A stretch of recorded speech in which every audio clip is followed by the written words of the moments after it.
Hi there, it's Maria from the Tarot Shop here, and this is an unboxing of the Dragon Tarot by Nigel Suckling. It's a Seco deck, and you get these gorgeous little boxes which are very handy to keep your cards in. I can't ever undo it and do it easily, but they are actually very straightforward. It's because of my hands. Well, I did it easily then. Inside there you've got the book and the deck. Now this is a traditional deck, as in it's not illustrated pips. You can see you've just got the numbers and the court cards. So if I take let me take these all away. Okay, now the Dragon Tarot, you can see the back of the cards, they all have a dragon on them, and reversed exactly the same, so you can use reverse cards if you want to. They handle very well. It's a nice sized deck, easy to shuffle, card quality is good. Very flexible, don't stick together, which is a bonus. And then, right, so if we pop those to one side, we'll take a look at the illustrations in a moment. But we have cups,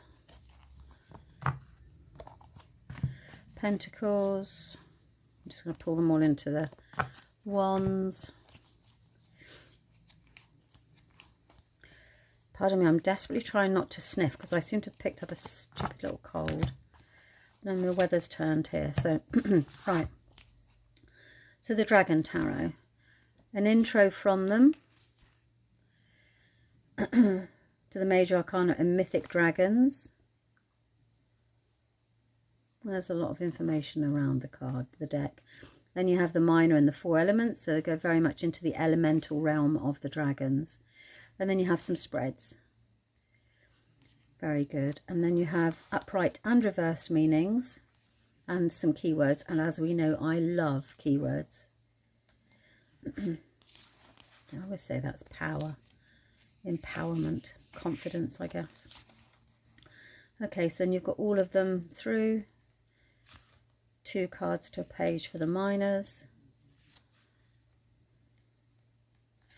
And yeah, that's it. So that's the little book that comes with it, the guidebook.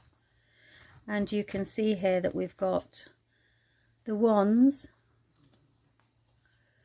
all the way through. Look, it's got these beautiful dragon heads on each of the wands through to 10. And then you have the court cards. So that's the wands, the swords for air. So this is the suit of air. You can see that. The page, pentacles, this is earth. There we go, so you can see we've got earth on every single one of them. And then we have the court cards, so you've got the page. They really are very pretty. And the emotions, which is the water. So this is the element of water. So if you're working with the elements and the dragons, then, you know, this is a wonderful deck. There we go. Right, now let's have a look at the majors. Pop those to one side.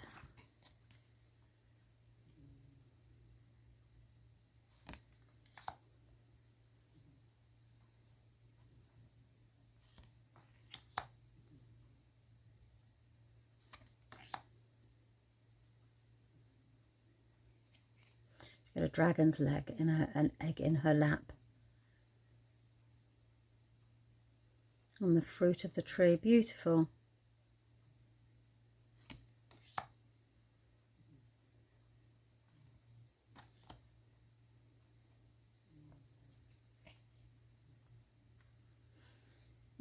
Is he protecting the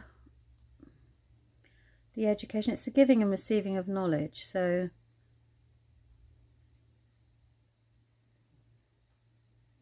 protecting the kingdom.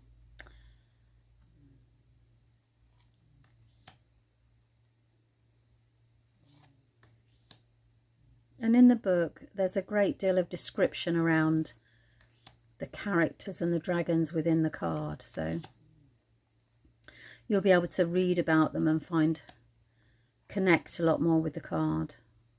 Strength. So this is her lion, essentially. in the Rider-Waite, isn't it?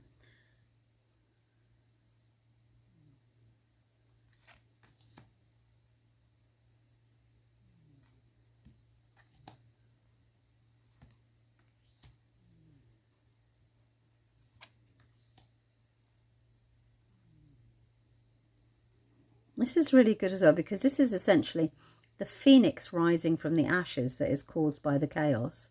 That's a really good illustration for the tower.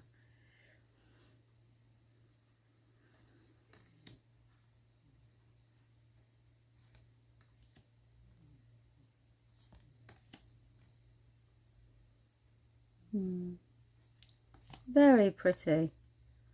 Like gorgeous illustrations for the dragons. And then you've got,